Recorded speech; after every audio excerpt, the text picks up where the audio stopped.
One, we are live. Hello and welcome to PropTechBuzz, a business podcast on global PropTech, where we talk to PropTech founders and CEOs from all over the globe and learn from them how they build and manage successful PropTech companies. Today, I'm thrilled to have with me Taha Dar. Taha is a founder and CEO of SearchSmartly, a search technology company that simplifies the property matchmaking experience by doing the heavy lifting to uncover the properties that are best suited to each tenant's complete personal needs. I took this definition from their LinkedIn profile. I'm here to let Taha break that down in the conversation. Their mission is to save tenants and estate agents time, stress, and money. According to Taha, property search is broken, and in the future, tenants will instantly be matched to the homes and neighborhoods that best meet their needs.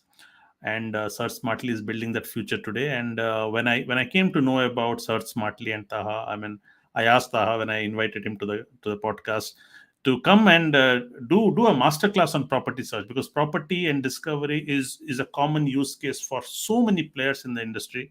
I just wanted to know, how is that shaping up? Okay, what's the innovation there? What's the opportunity to disrupt and stuff like that?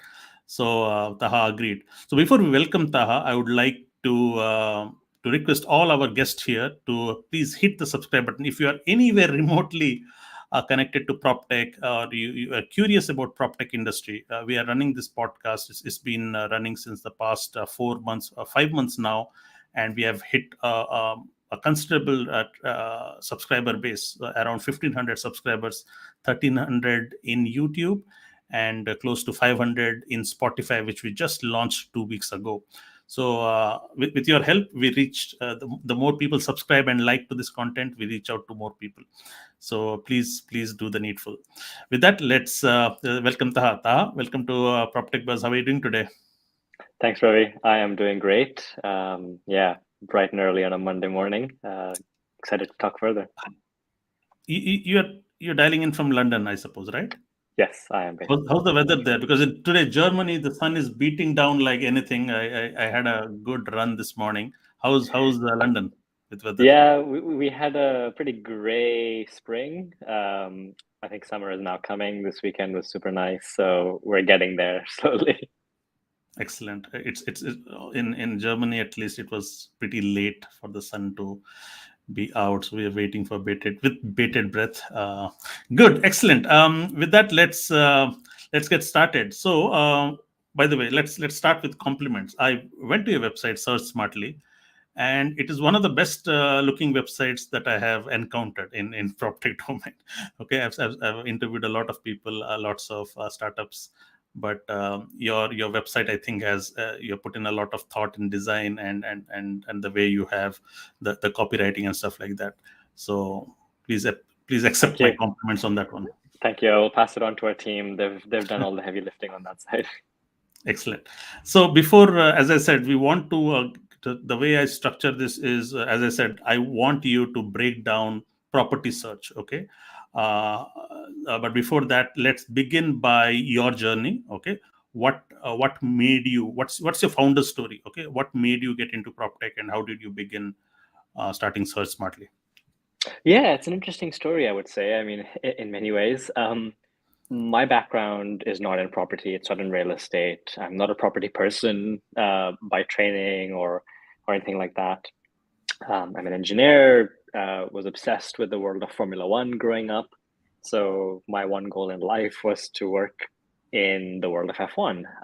So that kind of transformed and materialized as me wanting to be an engineer, working in the world of F1, studied aerospace engineering, wrote handwritten letters to the heads of department and various F1 teams. Most of them didn't reply to me.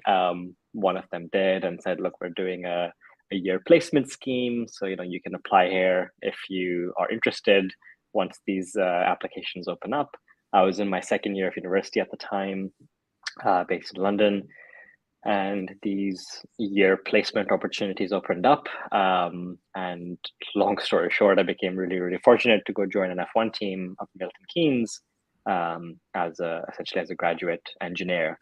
Wow. Now, having lived in London and actually living with my parents for a little while at uni as well, moving to Milton Keynes was a completely eye-opening experience, totally casting aside where I was working and who I was working and what I was doing. But it was my first foray into the rental market. I was going out there renting a property for the first time in a place that I had no knowledge about. I'd never lived there before, literally never been there before, aside for one interview. So I didn't know head or tails where to start that property search process. Um, what I did know was, okay, this was very much literally my dream job. So I wanted to be close to work. I was hoping to, sort of hopefully prove myself enough to get a full-time offer. So part of that meant me convincing myself that I need to live close to work and really make the most out of my time there. Secondly, I was really into running, so I wanted to have a park nearby. And then finally, I wasn't particularly a good cook, so I wanted to have a Tesco nearby and some restaurants nearby so I could do the occasional takeaway, expecting long nights in the office, for example. So those are like my three criteria, in addition to obviously my budget and wanting, a one-bedroom property of some sort. But I didn't know how to map those needs to a particular neighborhood. And Milton Keynes is quite a big place. So yeah, I didn't know where to start. So I ended up actually using Google Maps, saw where the office was, looked on satellite view, and kind of found that there's a few neighborhoods that are close to the office. A number of them have parks nearby. So I actually centered my search around these parks. Went out on a viewing in one of those neighborhoods. Found a flat that was beautiful, 10-minute walk to work, overlooked the park and a beautiful lake in there as well. And then I asked the agent, where are the nearest shops and restaurants and so on and so forth. And he said, oh, there's another neighborhood nearby. You just cross a road, you'll get to the other neighborhood, and all the amenities that you need are over there. Turns out that road that he was talking about was a dual carriageway, and the only way to get to that other neighborhood was either to have a car, which I didn't, or you wait for a bus, which runs every 30 minutes or so, or it takes about half an hour to get to the other neighborhood. So you're talking about an hour and a half round trip just to get milk or bread. So I ended up being landlocked in some ways in this neighborhood with no amenities nearby to just sort of live daily life. And that was quite frustrating. That was quite stressful. And I wish I had known more about that neighborhood before I made that decision. So that's kind of where the idea behind SearchSmartly was initially planted in my head around, there's going to be better ways of knowing more about areas before we commit to making what is one of the most financially costly decisions that we make in our lives. And so the idea behind sort of SearchSmartly was, what if we reverse engineer that? What if we say, what do you, Ravi, care most about when you're moving to that next property? Is it, the local, supermarkets, or maybe you have children and you want to be in the catchment area of a great school? Maybe you have multiple commutes to solve for. In all likelihood, it's going to be a combination of a lot of different factors. So how do we bring all those things together into one seamless search experience that really uncovers those, let's say, hidden gems that you may not have come across? And how do we kind of surface that in your search process early on? Got it. And then usually not everybody acts upon an idea. Okay. So Yeah. it takes a special being to act upon ideas. So were you entrepreneurial always to look to encounter problems and try to solve them, or how is it? Yeah, I mean, I've always been a tinkerer, a builder of sorts, and that's kind of what led me down the path to engineering in the first place. Because how else do you build things except make physical things? That was sort of my initial way of thinking. But on the software side of things, I didn't really get exposed to that until much later on, especially once I was at university. So while I was still working, I began taking courses in online web development, HTML, JavaScript, all that sort of stuff. And on weekends or late evenings, started tinkering with building the first website behind SearchSmartly. Very early, I realized actually, that's not my forte. As much as I can teach myself, I'm never going to be a good developer. So that was a bit of a frustration. I didn't really have time. That was a big challenge. I was working weekends very regularly, traveling at odd sort of time zones. So that sort of headspace that you need a little bit on the side to be able to work on business concept and try and validate that, I just felt like I didn't have it. but I was becoming more and more interested in that direction of travel. I wanted to learn more about the world of real estate. I wanted to learn more about business in general. And I was spending a lot more of my time on that side of things. Whenever I could find free time, reading books, all that sort of stuff, I just try to learn. And it came to the point where I realized that that is a path that I want to take. And I've figured out that, one way to take, let's say, a de-risked step in that direction was not to just drop my job and start working full time on the idea, but to do an MBA. Because I figured as an engineer, I have zero sort of exposure or network in the world of real estate, which is going to be pretty important. I didn't really know anyone that wasn't an engineer. And again, when you're building a business, you need to hire teams, you need to typically raise capital. There's a lot more that goes to it. And then the softer skills, marketing, finance, all those different things that go with building a company. All I had was a few books to read off of and nothing to kind of put that theory into practice. So I figured an MBA might be a way for me to sort of tick those three boxes that I felt were really important while giving myself some options in terms of time to explore the idea on the side.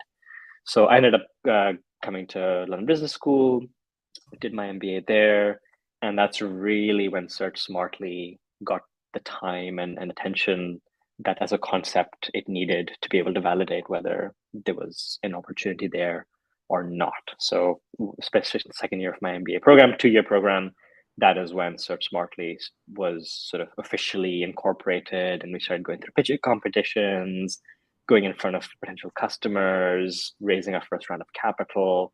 And while I was doing my MBA, it felt like it was a very low risk way to get started. And, if we got the momentum and traction, then great.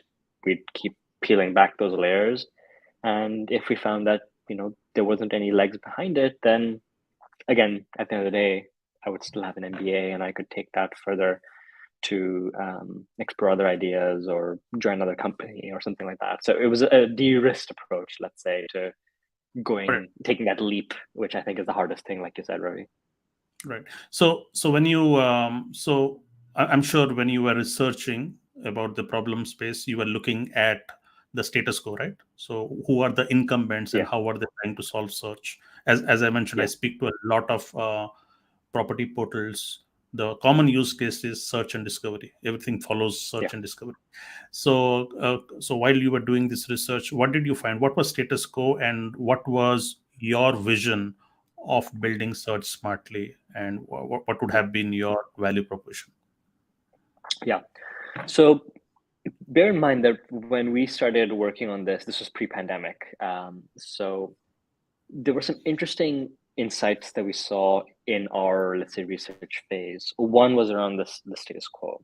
Portals, by and large, around the world were born out of typically paper-based classifieds, ads in newspapers for property and many other things. And those same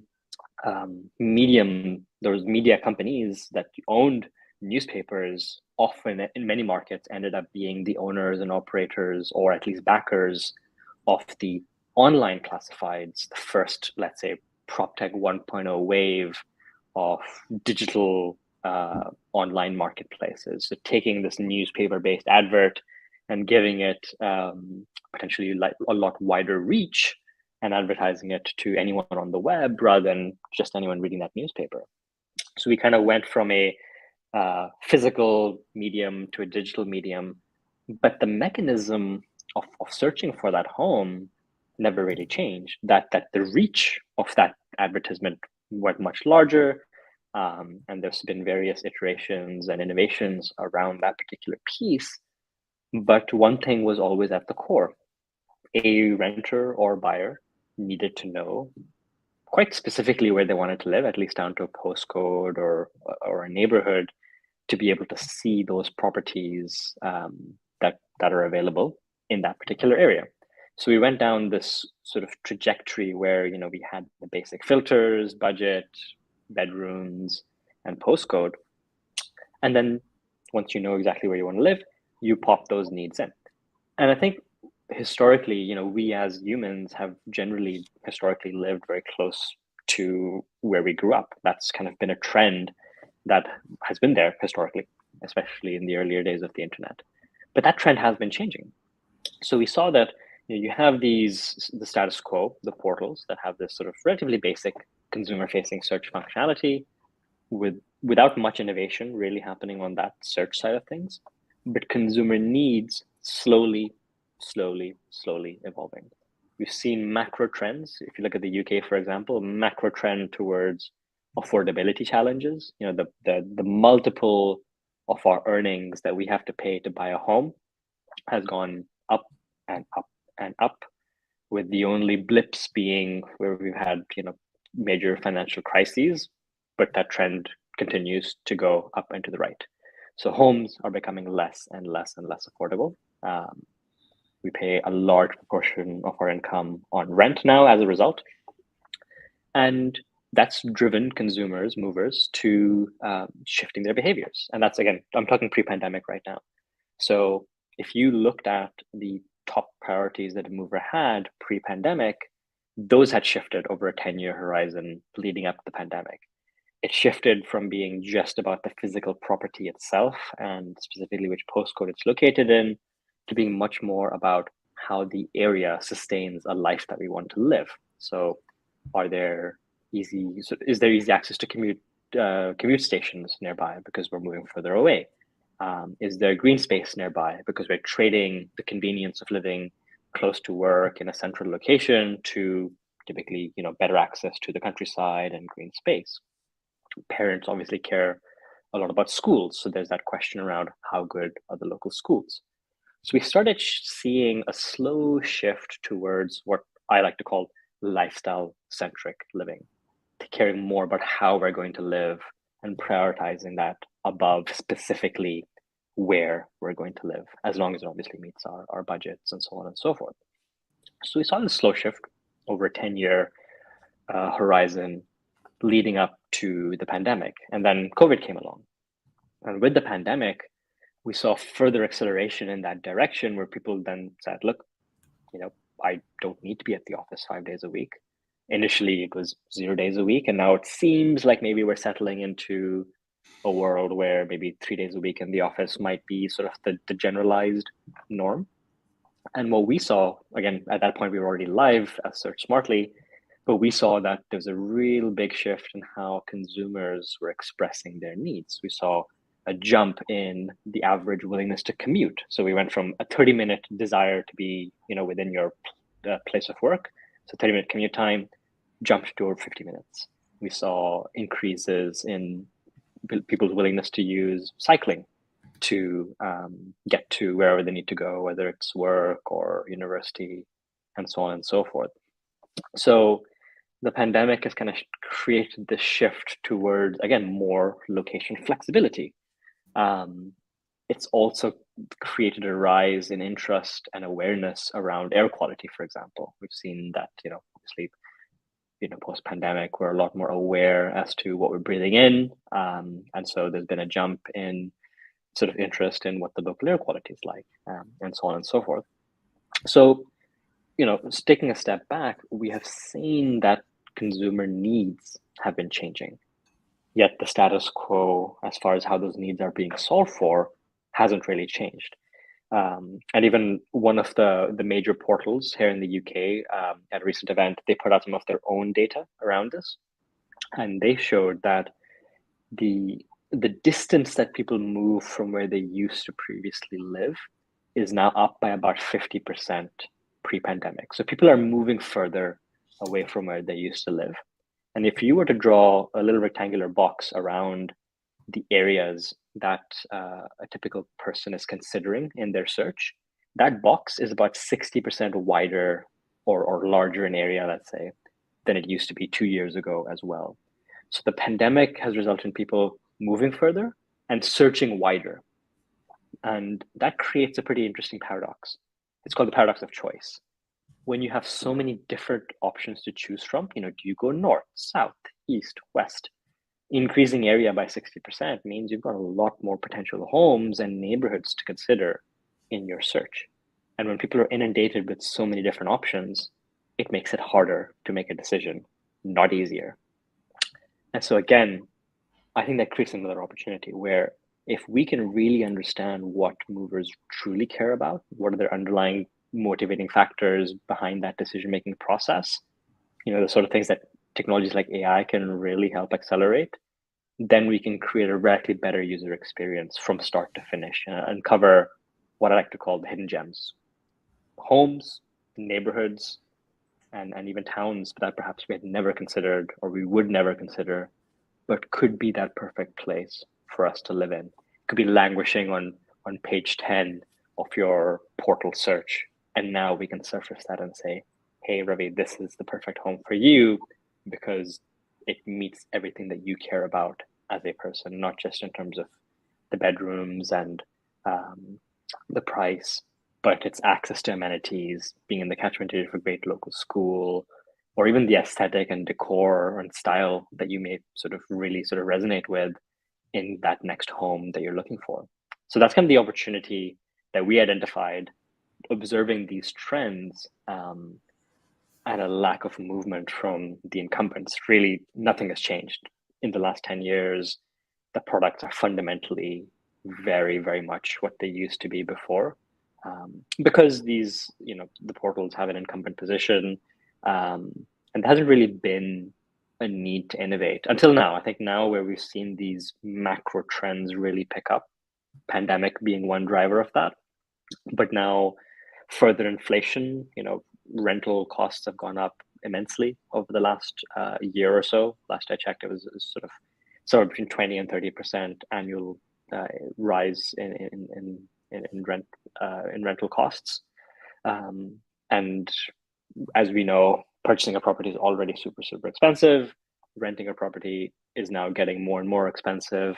So people are being squeezed harder and harder. And so there is now a really strong emerging need to provide a better solution. And we're starting to actually see portals pay more attention to this. One final piece on portals, we're seeing, when I speak to portals around the world, portals have already achieved pretty large market share in their respective markets. Some have 80 to 90% market share. It's not going to go much higher than that. So it's at What do you mean by market share? Is it the coverage? Are you talking about? Yeah. So if we look at if you're a portal operating in a major, let's say, European market, you may have 80 to 90% of the agent market already advertising with you. So there's not much more of a customer base that you can truly acquire. They tend to lose as much as they gain in terms of agent customers in a typical year. So for large public corporations, when they think about how do we grow our revenue, one thing keeps coming up time and time again in conversations recently, which is portals are looking at becoming more transactional. So rather than just being a digital classified where you just advertise properties and you pay a monthly fee and that's it, these portals want to become more involved in the end-to-end transaction because there's a lot more share of transactional revenue that can be acquired by being vertically integrated. So we're seeing this shift now happening in the market, maybe as a way to kind of disrupt that status quo. And the way I see it is, if there is a shift towards portals becoming transactional, then I think there'll also be a shift within portals becoming focused around the quality of the lead and the quality of match that they generate, rather than the sheer volume of leads that they generate. Because today, you look at the public statements coming out of portals, it's all about how many millions of leads that were generated. Yet the number of transactions happening year on year is still about 1 million rentals per year and about 1 million sales transactions per year, at least in the UK. It's been roughly that level for a number of years, up and down based on economic cycles. So if you look at the value that agents are getting, it is linked to the number of transactions because that's how agents make their money. So if portals want to have more of a focus on the transaction, they need to focus more on those 2 million transactions more closely, rather than thinking about the sheer volume of leads that they generate.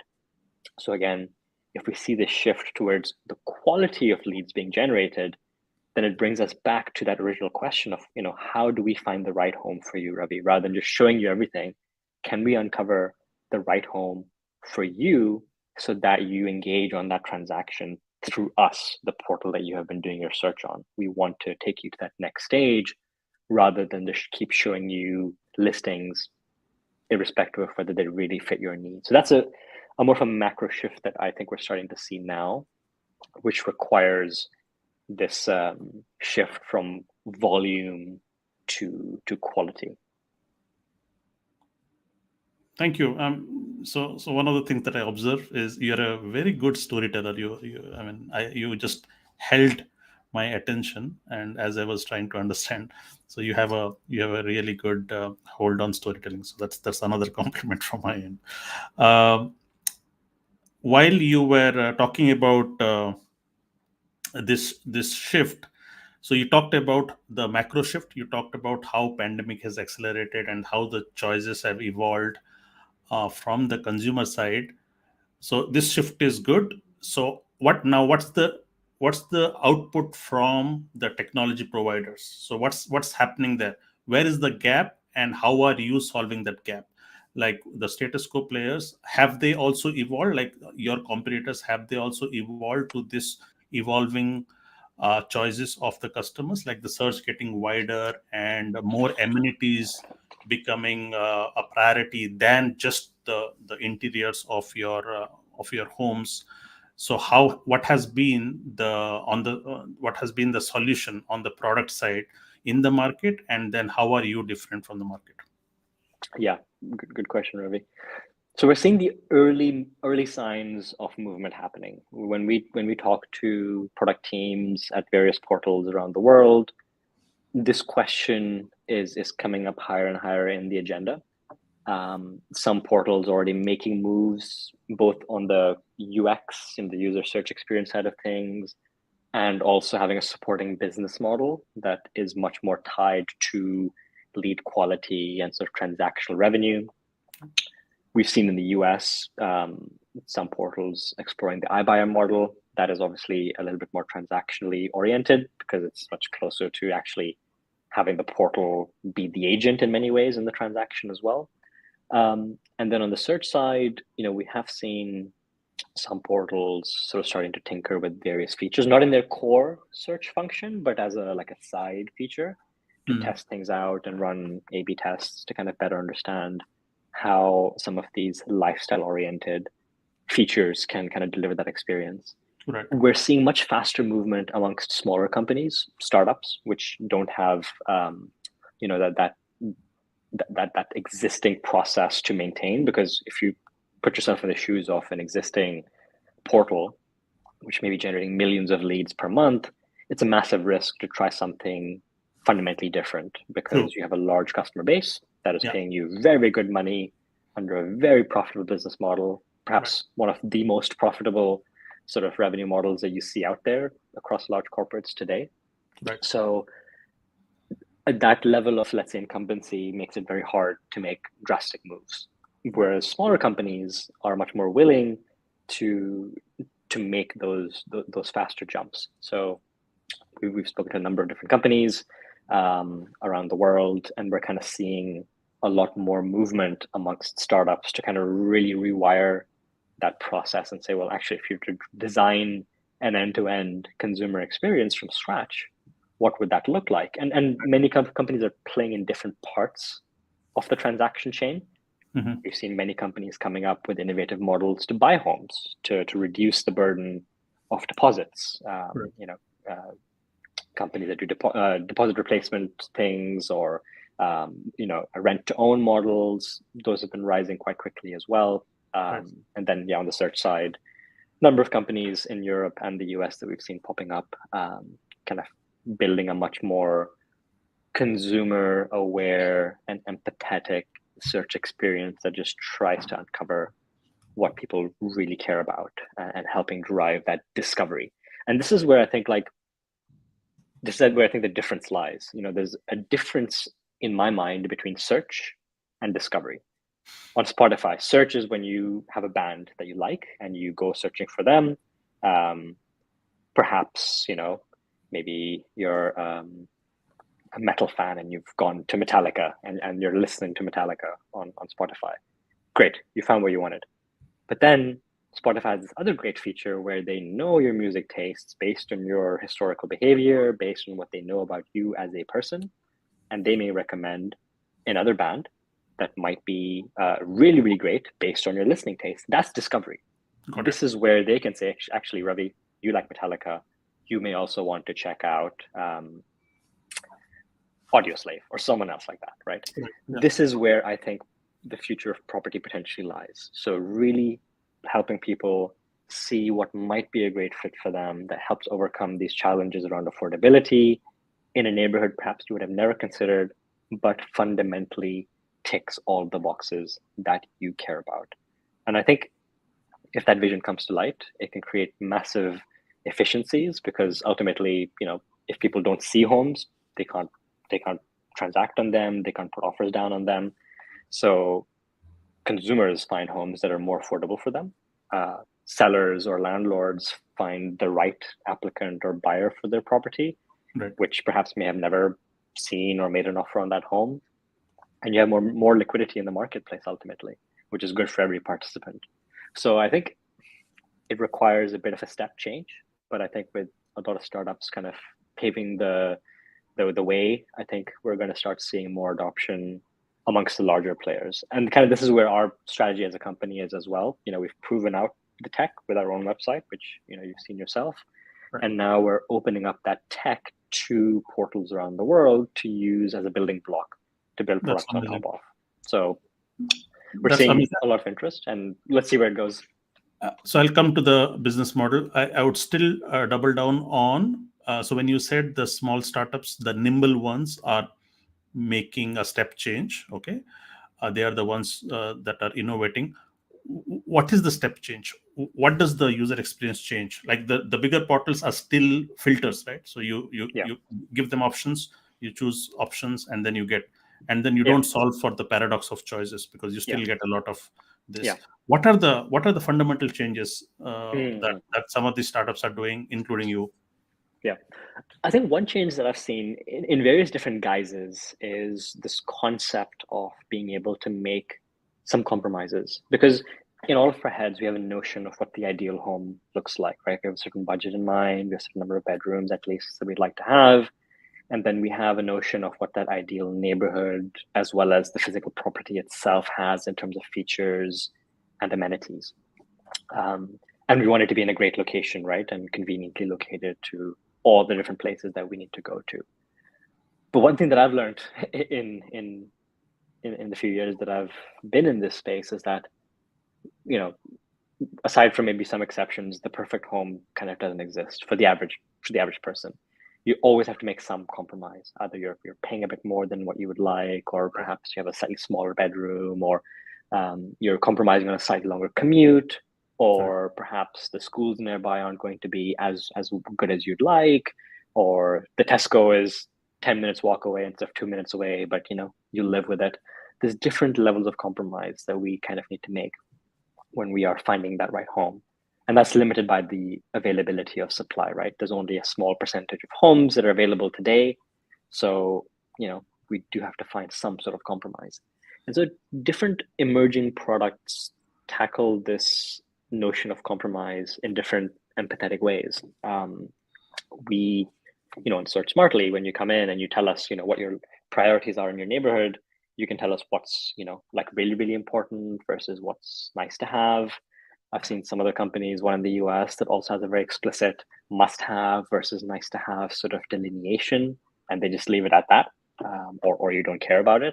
And that can extend down to property-level features as well, like great natural light, or facing a certain direction, or sea views, or river views, and things like that.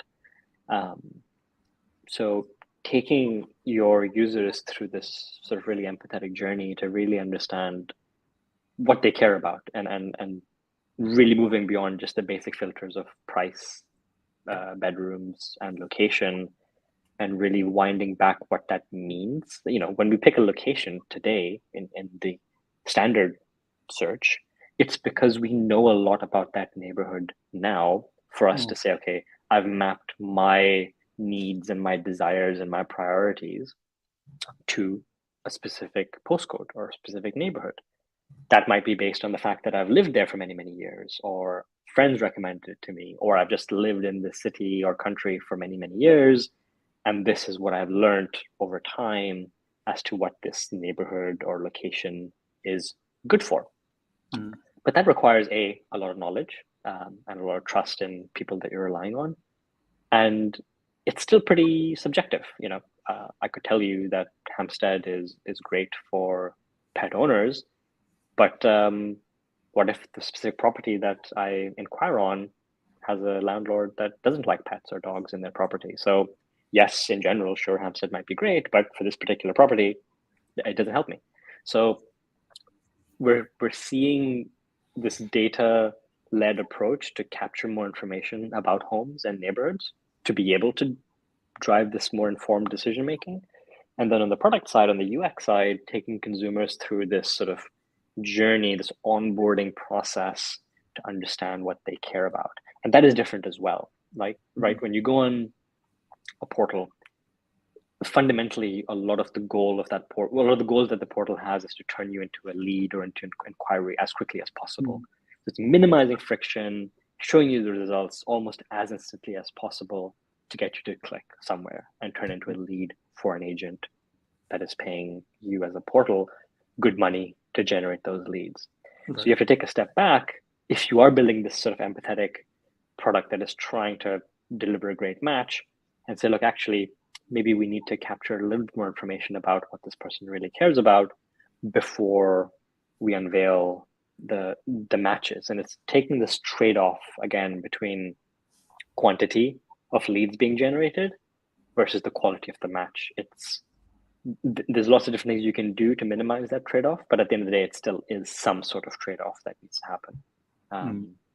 This is kind of like the fundamental product level shift that we're starting to see. Got it. However, the success of a search depends upon the attributes on the source, right, of the properties of the homes, right? So if you want to search for homes that are getting some more sunlight, okay, so that data is only available at the unit level, at the home level, right?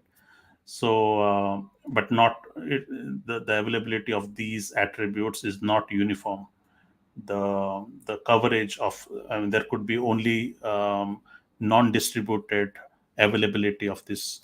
So how do you resolve with this kind of non-uniform availability of information and attributes? Yeah, I think a lot of it comes down to building innovative tech and processes that can give you as a portal the ability to capture that data at scale. I think it's very difficult to rely on or even have that expectation on advertisers to put in any additional information. I think as we already see today, the impetus tends to be on providing typically as little data as possible on average. And all it takes is a few advertisers to not put that data in to really compromise the overall sort of process on the product side.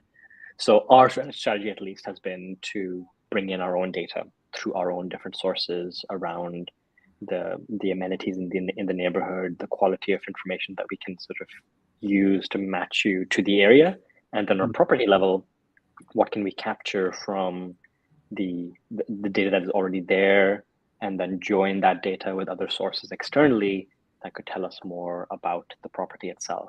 I mean, even on a existing listing data level, there's lots you can do by looking at images and trying to learn from what is present in the photos.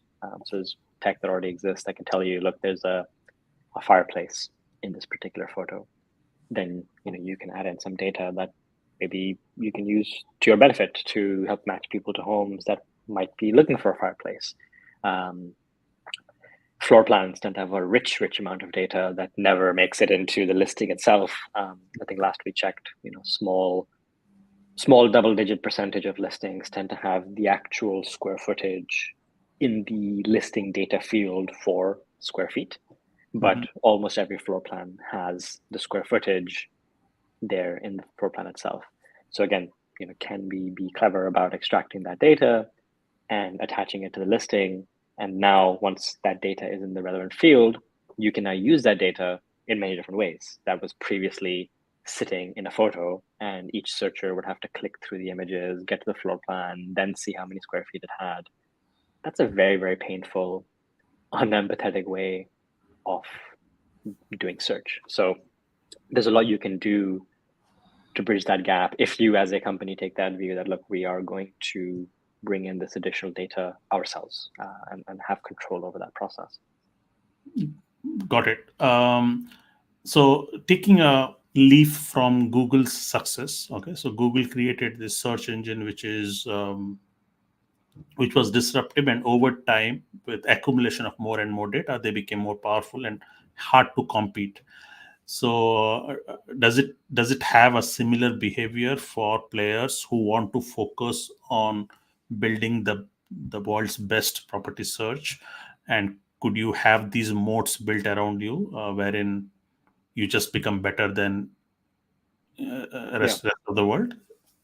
I think there's a couple of things that would lead me to say yes, because ultimately, the more you can do to understand how people respond to recommendations, the better your recommendations are going to get over time. So if you imagine an incumbent portal, which doesn't really have a closed cycle data loop. It doesn't have the means to understand, on average, which home did a person end up transacting on. So you don't really know how good your recommendations were. Yes, you Right. know that people clicked on a property, but they Right. may have clicked on dozens of properties. And if, as a portal, you're surfacing properties to be clicked on, without really paying too much attention to which properties end up transacting, then you don't really have much training data to provide your recommendation engines. Whereas if you have a transactional model where you are able to observe which homes the person not only clicks on, but goes on to view and transact on, and then move into, that is the equivalent of Spotify knowing that I've just spent 20 hours this last 2 weeks listening to Metallica. I clearly am a massive Metallica fan. So that is amazing training data for me to then sort of find similar sort of matches against. So if you take this quality-led approach combined with transactional data insights, you can create a really powerful moat around a recommendation engine that just gets better and better and better over time. And it's hard for an incumbent to catch up unless they really sort of change the way their business model works and build their own competing tech that is as effective as the one that you built with this transactional model. So I think there are moats to be had for those that are brave enough and willing to leap into a slightly different model, or at least one that is at least partially transactional, or at least has visibility on the transactional outcomes. Right. But it's risky because it means in some ways portals giving up what is an extremely profitable recurring business model. So that is the challenge. It's the innovator's dilemma, classic case of that. So it'll be interesting to see how that plays out over time. Right. But it is a risk and an opportunity for the incumbents, I think. Nice. So I know of players who offer search engine and recommendation engine, say in e-commerce industry. Okay, if you want to be an e-com player, you don't have to invest in building your own search engine. You can buy some of these core search engine providers for e-commerce. Is it something that you also see happening in the real estate? Like, are there other players like you who are offering the core search engine? Yeah, it's not such a common thing at all. And this is a direction that we are moving in because we see an opportunity there. There are some providers that build, your standard website, typically targeting agents that tend not to have in-house, large in-house IT teams. So buying something off the shelf makes sense, attached to a CMS where they can manage their content, have that plugged into their CRM system as well. But in terms of providing a really sort of, let's say, comprehensive, high quality recommendation engine in the world of property is far, far less common. Mm. and I guess this is where SearchSmartly is trying to position itself. Nice. And would your strength be constrained by geographical boundaries, or can this be replicated to any geographies? Yeah, as long as the data is there. This is the way we think about it. Certain geographies may not have the rich, high quality data coverage that you need to be able to roll something like this out across, the entire region.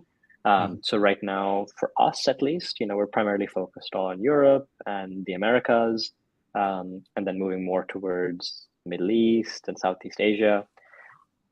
But I mean, to give you an example, we've got one conversation ongoing in South Africa, one partner in Greece, and yeah, potentially in much further sort of coverage is possible. So yeah, I think it's definitely doable across different geographical boundaries, but it does require local data sources to be reliable and available at scale. Got it. How long have you been in the industry now, so SearchSmartly? So SearchSmartly has been around in some way, shape, or form since around 2018. We kind of officially launched our, went out of MVP mode in 2019, initially as a consumer product. So an end-to-end marketplace for consumers to find homes and for agents to list properties, only focused on the UK. Right. And the idea here was just kind of validate whether this way of matching people to homes and having this lifestyle-driven search process, would it work? Would it create value for consumers in their search? Would it create better quality leads for the agents on the other side? That was our promise. We believe that we could deliver much better quality leads that would convert more effectively for agents who are very time constrained. They don't need more leads, but they do need better leads because they're inundated with them. So being able to close transactions quickly and efficiently and not waste a lot of time doing viewings that won't convert was sort of the problem that we were trying to solve for. And there worked. On the consumer side, you could take a search that would on average take about 100 hours from end to end and solve that in minutes. Excellent feedback from users, rated excellent on Trustpilot. And then on the agent side, had some of the largest agents in the UK market advertising on our platform.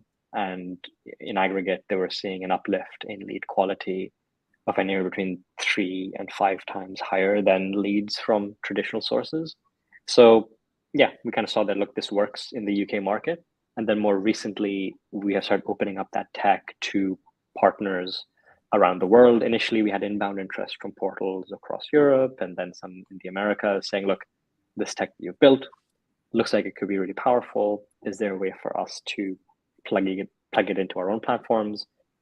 Initially, we were just really focused on just the UK proof of concept, but now more recently, we started opening up our tech via APIs to enable that sort of integration to partners around the world.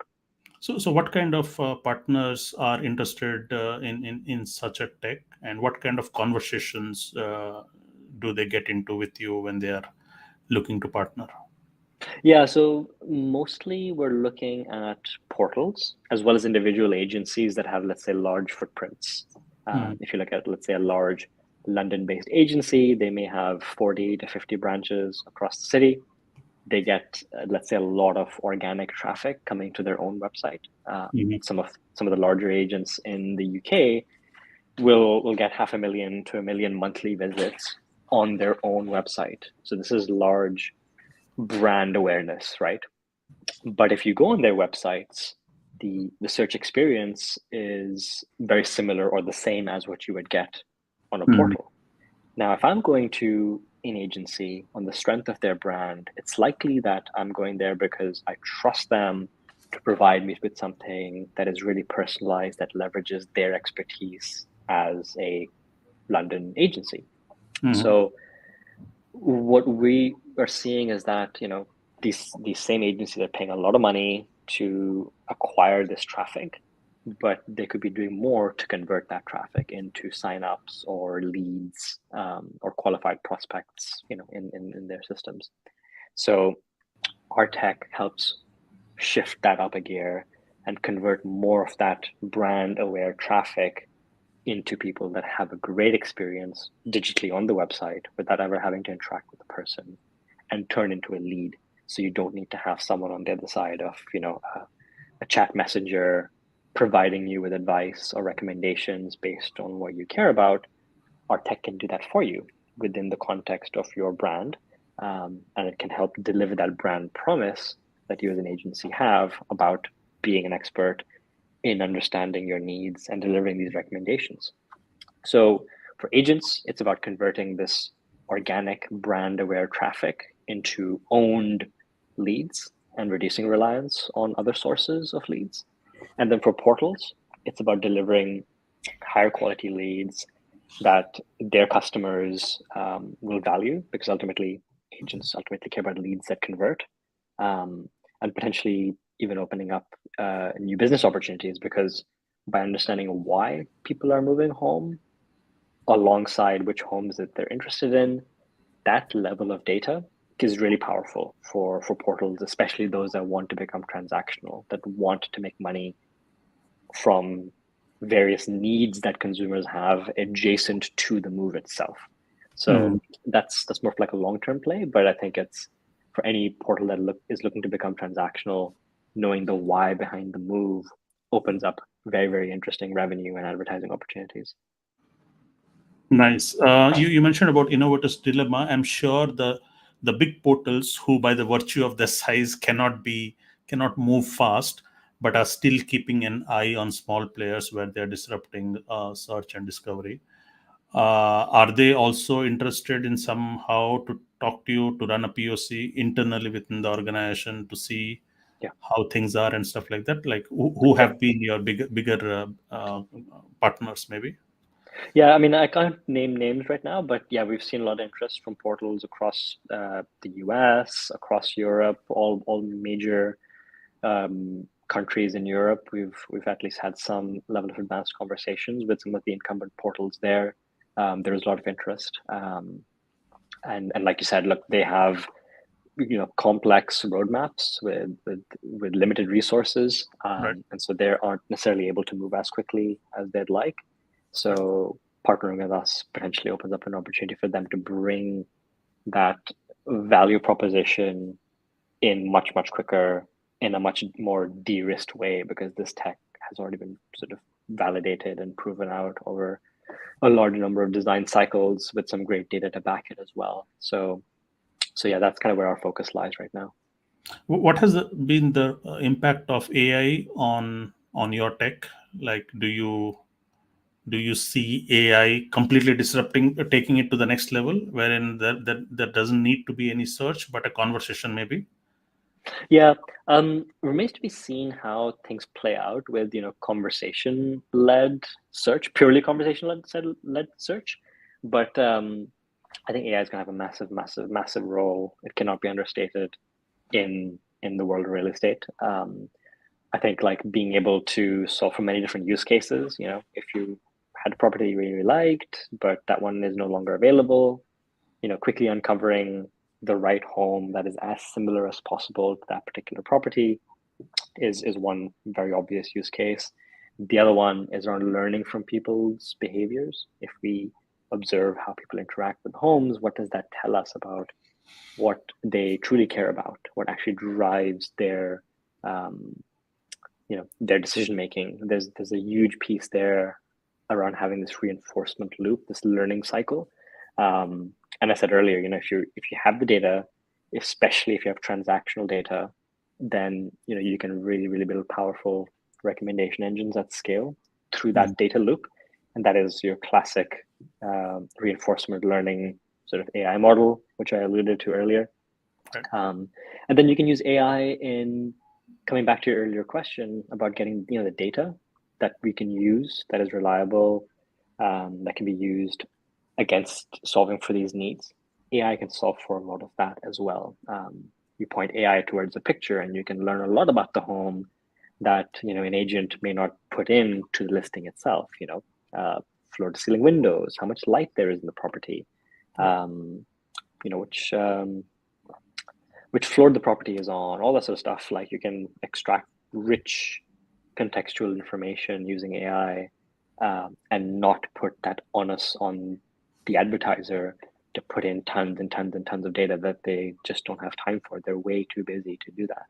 But AI can solve for that as well. So there's different parts of that journey where AI can come in and then tie the whole thing together with a much more comprehensive search experience. Excellent. You mentioned about. I'm just curious, right? So I spoke to a few big names from Asia, from India, and most of them are moving. So one of the trends that they see is in the future, search and discovery is going to merge with portals. Sorry, with transactions, right? So this is what you are also alluding to. Do you also see this trend happening where pure play search and discovery platforms do not see strong business model there, so they are actually integrating with transactions to make their business model stronger? Yeah, this is an ongoing priority. When I've been to a number of different conferences and spoke to different people in this space, it seems to be the next big thing, and it has been the next big thing for a number of years. So I think the biggest challenge that seems to be right now is how does a large portal break into the transactional space? Like, what model do they follow to become transactional? And that is something that is still sort of being figured out. There's no clear answers yet. There's a few different models being tried out, whether it's, a portal acquiring a broker arm, essentially like a large agency, and kind of working with those two different business units and having them work side by side with one another. So you kind of have them, you have the synergies, but you still kind of let them do their own thing as separate business units. Right. And then you have other more extreme models, especially in the US, where the agents tend to be more sort of fragmented. They operate individually, so you Right. can have your own agent base. So the stuff that Redfin and Zillow and Open Door have been doing have been sort of different variants on becoming transactional. I think it's a little bit too early to make a call as to like what has very sort of clearly worked. So I won't make a judgment call there. But a lot of people are doing a lot of interesting things to figure out how that transactional step is achieved. But like you said earlier, it seems to be the next big thing that a lot of portals are looking towards. Got it. So let's talk about your business models. So is this, you mentioned about APIs that you are offering. So I'm supposing it is usage based, or do you have a subscription model? How does it work out, and at what price points do you offer your services? Yeah, so we have a usage linked subscription model. So based on the number of calls, we'll talk to our customers, trying to understand their use cases and what problems they're trying to solve. And eventually we'll come to some sort of assumptions around how many calls they're most likely to make to this recommendation engine search API, essentially. It's linked to how many searches are going to be made in this sort of lifestyle-led way. And then we'll work with our partners and come up with a pricing model that is basically linked to that number of calls that they expect to make. The numbers can vary massively depending on how big the customer is and so on and so forth. There are different variables that go into it, essentially. But it ends up being typically a monthly subscription with typically an annual commitment on the minimum. We've seen some customers looking at much longer agreements as well, because ultimately this is something that's going to be quite core to their product. So they want to make sure that they have the ability to access this tech for a predictably long amount of time, so they can make long-term business decisions around that. Nice. Excellent. Well, we are moving towards the end of this conversation here. Very, very thought-provoking conversations here. Where do you see yourself in the next? What's happening with your roadmap in the next year or two, both on business and on tech side? Yeah, a lot of our focus right now is now supporting our B2B customers. And part of that means, a lot of the tech that we had built, which was initially for internal consumption within our own consumer-facing platform, we're now trying to make it really easy for our partners to integrate this tech themselves. So all the different resources that come with, as much as it can be, a self-serve type API with developer documentation and an API sandbox and all those different things that, tech teams need to be able to test things out, understand how it will interface with their own existing systems and understand how easy it's going to be to make that integration. That is kind of where our focus lies, just making that onboarding process as easy as possible. In addition, building up more data sets, covering new geographies, because I said earlier, we're talking to customers from the southern tip of Africa to, East Asia to North America to South America as well. So it's a very wide, diverse range of potential customers, which means, us increasing our data coverage quite considerably. So that's kind of where our focus is now for the next sort of 12 months. Nice. So you mentioned that there are already some players, even though this model is new in real estate and prop tech, but you see some movements along with you as a player. How many are they, like in single digit numbers, the competitor space, or how many do you see globally? Yeah, I mean, as far as we know, in terms of companies building recommendation engines for other portals, it's going to be low single digits. I see. It's very few companies that are doing this and opening it up to other companies to use internally. Yeah, I think I can only think of one off the top of my head. Got it. So what's been your fundraising story? Like, did you begin with bootstrapping yourself? Did you raise some funds? What's happening Yeah, there? no, going back to that sort of idea of, going to business school, part of my rationale was building up a network. I did not know any investors as an engineer. So yeah, we ended up raising our first friends and family angel round, partly through the business school community. So we raised that round. And then we raised another larger sort of seed round in about 2 years ago, 2021.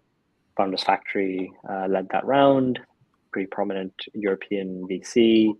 Number of other VCs and awesome angel investors taking part as well, including industry insiders, people that had taken part in Zoopla's seed round early on, other people that are very active in the prop tech space, and other more generalist investors as well.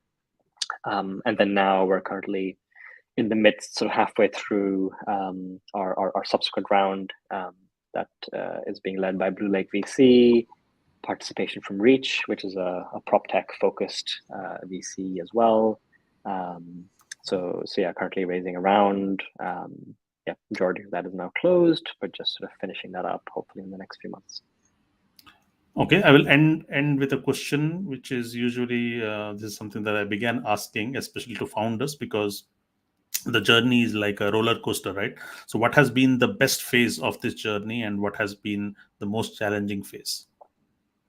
Most challenging, I think, was probably COVID because it was just so uncertain. Like there was very, very no precedent actually around what should be done in that scenario. First and foremost,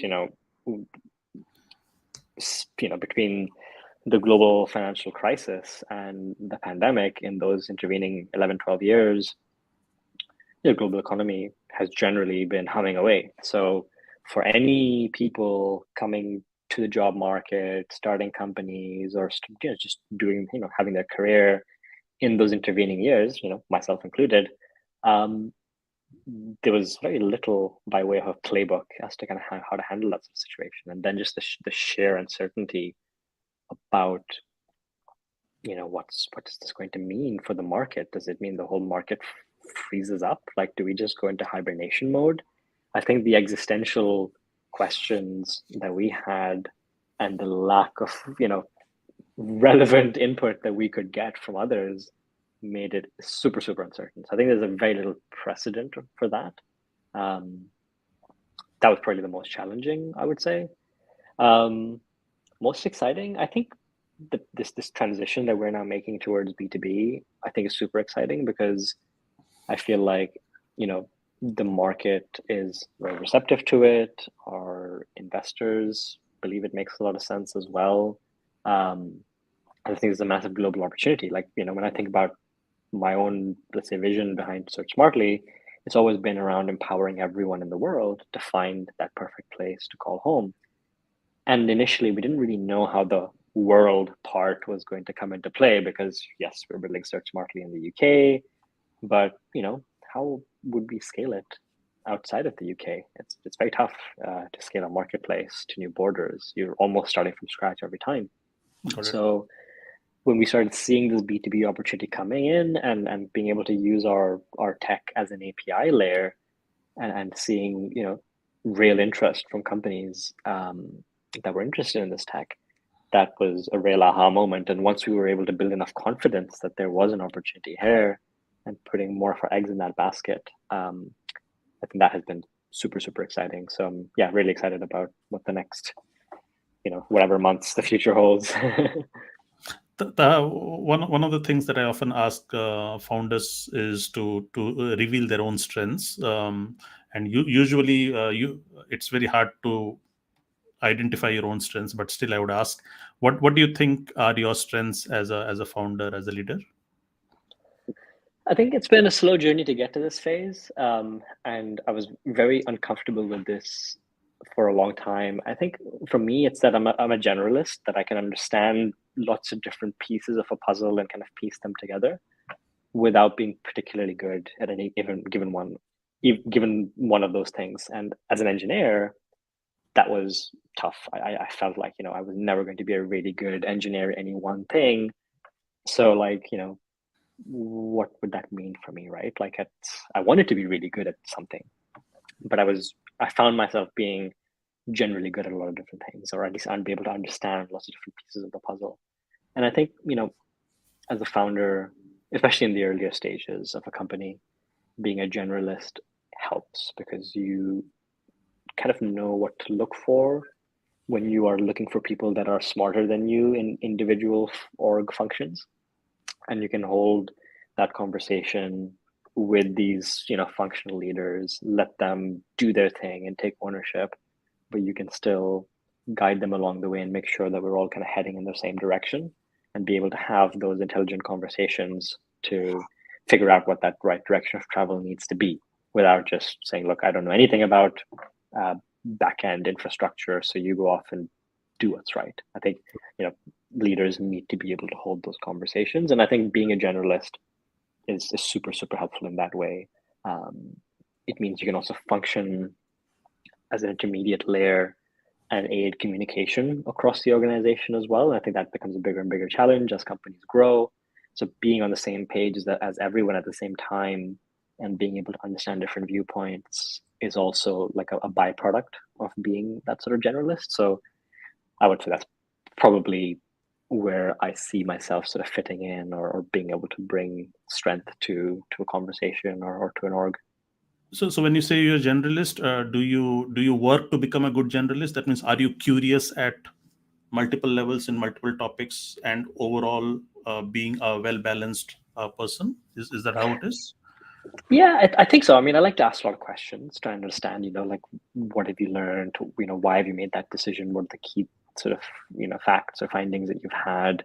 So obviously trying to learn more about the depths that our team are going into and being able to hold, let's say, intelligent conversations with them.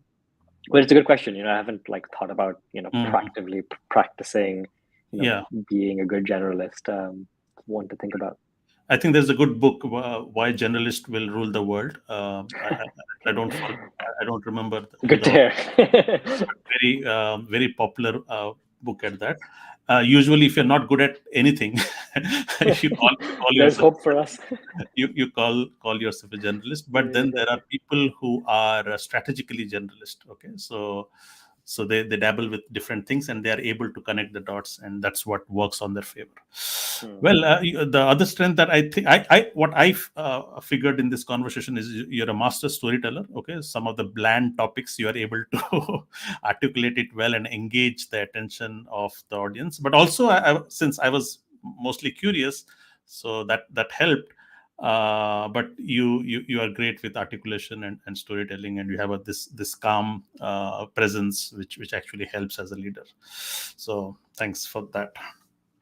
So Taha, with that, this brings us to the end of a very, very fascinating conversation, thought-provoking. I learned a lot. I'm sure our audience is also going to learn a lot. I don't think I ever covered search and discovery, this part of the puzzle, ever in the podcast before. So I'm sure our audience and listeners are going to find this valuable.